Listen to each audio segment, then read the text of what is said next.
இப்போ உறுதியை பற்றி கொள்றதுனா என்ன, உறுதினா இல்லைன்னா என்ன அர்த்தம்? நீங்கள் ஒரு வேலை எதிர்பார்த்துக்கிட்டு இருக்கீங்கன்னா எது?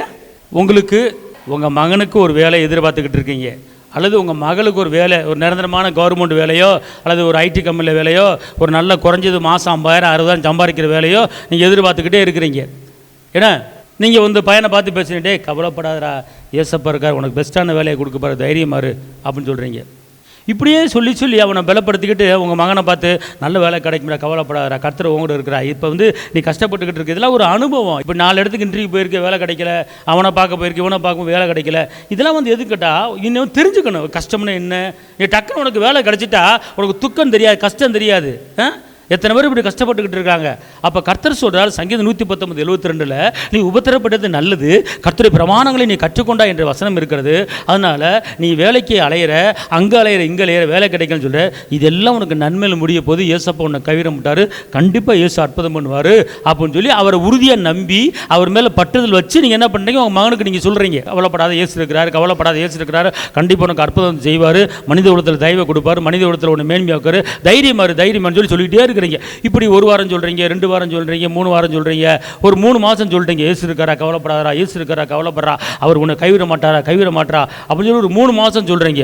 அடுத்து ஒரு 4 மாதம் சொல்கிறீங்க, அடுத்து 6 மாதம் சொல்கிறீங்க. 6 மாதம் ஏசு இருக்காரா, ஏசு இருக்காரா, ஏசு இருக்காரா, கவலைப்படான்னு சொல்லிக்கிட்டே இருக்கீங்க. 6 மாதம் கழித்து உங்களுக்குள்ள ஒரு டல்லு என்ன பண்ணுறீங்க தெரியுமா? அந்த வேலைக்கு கிடைச்சா ஏதோ ஒரு 2 லட்சம் கொடுத்தா அந்த வேலை வாங்கி தரேன்னு சொன்னார், நீ போய் எதுக்கு எத்தனை லட்சம் போய் கேட்டு வாங்க போய். அவர் அந்த வேலை வாங்கி தரதுக்கு 5 லட்சம் கேட்டாரான், நம்ம ஒரு 3 லட்சம் கொடுத்து அந்த வேலையை வாங்கிடுவோமா, நீ போய் கேட்டுப்பார், என்னன்னு பார்ப்போம், நம்ம என்ன செய்ய, நம்மளும் ஜெபிச்சுக்கிட்டு ஒன்றும் பதில் வரல, நீ போய் கேட்டுப்பார், கேட்டு வர்றியா அப்படின்னு சொன்னேன்னு வச்சுக்கொள்ளுங்களேன், நீங்கள் உறுதியான மனது உடையவர்கள் அல்ல. அவர் மேல நம்பிக்கை வச்சுட்டா அவர் தான். அவர் சொல்ற அதை அவர் செஞ்சு முடிக்கிற வரைக்கும் உன்னை நான் கைவிட மாட்டேங்கிறார்.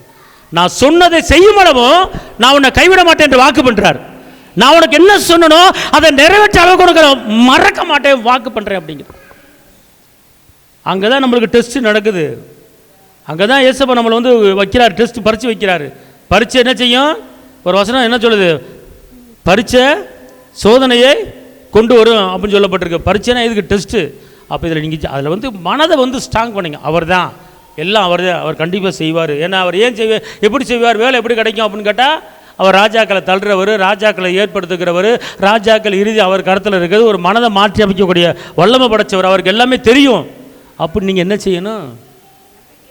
நம்பிக்கையோடு இருக்கணும், விசுவாசத்தோடு இருக்கணும். அவர் தருவார் தருவார் தருவார் அப்படிங்கிற நம்பிக்கை இருக்கணும் உங்களுக்கு.